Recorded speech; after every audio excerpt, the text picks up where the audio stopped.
ThaBoxingvoice.com, live here with Julian, Hammer Hands, Rodriguez. So I just wanted to talk to you. Obviously, they've been keeping you a little busy after your shoulder injury. You've been going on about every 3 to 4 months. Do you like the level of activity the Top Rank is giving you?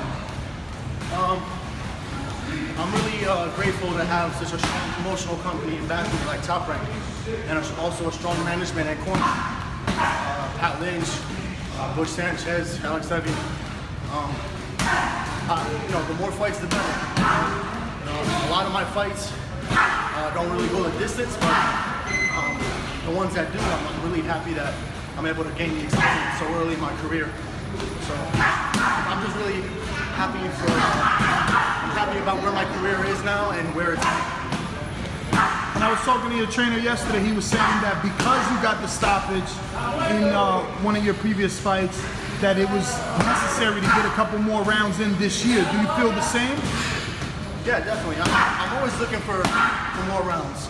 We train 10, 11, 12 rounds. So I like when I'm able to showcase my talent. So I believe that's a big thing that we're working towards. How's the shoulder been since coming back? How are you feeling? The first couple fights, I believe the first 2 fights, I still felt it, you know. But up until the last camp until now, I forgot there was even a shoulder injury. Now, obviously, you were just sparring with Sosa, current WBA champion, but you are one weight. Actually, you're listed at welterweight, but you've been fighting in between 143 and 144. Where would you say you're at this point? I'm actually a junior welterweight, so, but I believe I've been fighting at higher weight classes is because I've been knocking out my opponents that are 140s. So I believe I had to get heavier guys. I think the last guy I fought, he was naturally 154, but he came down, you know. So, but now I'm gonna start fighting at 140 because I'm a junior welterweight. I'm not a welterweight, so I shouldn't be fighting at 145, but I can make 141 easy. So, or 140. Was the decision to be more disciplined at making the 140 and fighting at the said 140 because of the knockdown that you suffered? You felt like, man, maybe I wouldn't have went down if I'd have been fighting in my division. No, actually it had to do with the weight loss. You know, last camp, it was the first camp that I had trouble making the weight. And it was because, it was my fault, yeah, I cut the weight too quickly. But I can make 140 easily. There's no reason I should be fighting at 145, 144. And I was, at a weight where I was able to lose the weight quickly. So we weren't really in a rush to lose the weight, and that's what ended up. That's why I resulted in going in the ring, and I felt like I was 40% at best. And it had to do strictly with the weight loss, because honestly I was looking really sharp in the camp. When I was walking on my walk around weight. Extremely sharp. I was sparring Danny Garcia, had great sparring, so it had entirely to do with the weight loss. Well, speaking about the 40%, today you look like you were at a good 90-something%. Your movement was good, your jab was on, you were landing the lead left hook. Just what do you take out of sparring with this elite level fighter, obviously a champion at this point? What do you gain from it, and what do you take? Well, honestly, this is the first sparring of the camp, so I still feel, rusty and sore and from all the hard work and stuff. But when I spar, it's solely to work on things I need to work on and perfect for myself.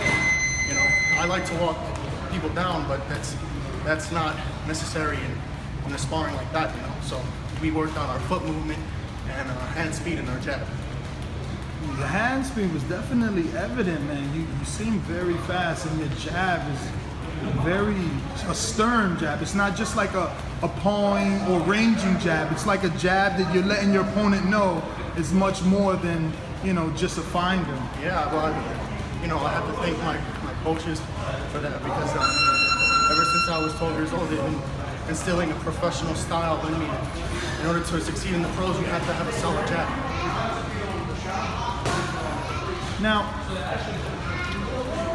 when you were in the ring there, there was times where you had him on the ropes you were digging to the body.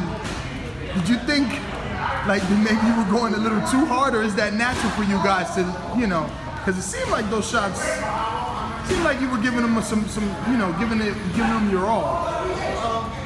At times, at least. Well, you know, you got to switch it up a little bit, you know, show them different styles, and you know, again, I wanted to work on my foot movement and also my hand speed, but you know, I have to work on setting counters and setting traps and learning how to go to the body all of a sudden. And not that I have to learn it, but I just have to progress. You know? There's always things to work on. So.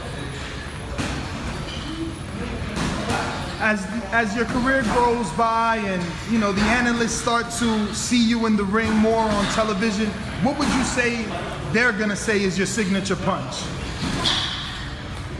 I mean, you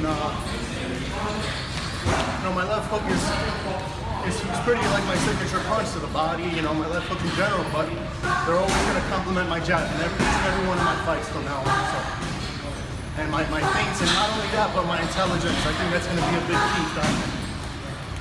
Speaking of the jab, we spoke about how thudding it was. Now, sometimes fighters' ring names don't have anything to do with them personally, but is Hammerhands because you're heavy-handed, or was it just a catchy name? Because, I mean, you know, the way the jab is landing, maybe you are just heavy-handed. Well, I was always told that I had heavy hands since I was a kid, but it also has to do with that and my tenacious style as a kid. I was a brawler when I was a kid. Now I'm more intelligent, more smart. You know, I can walk people down, I can box, but my dad gave me that.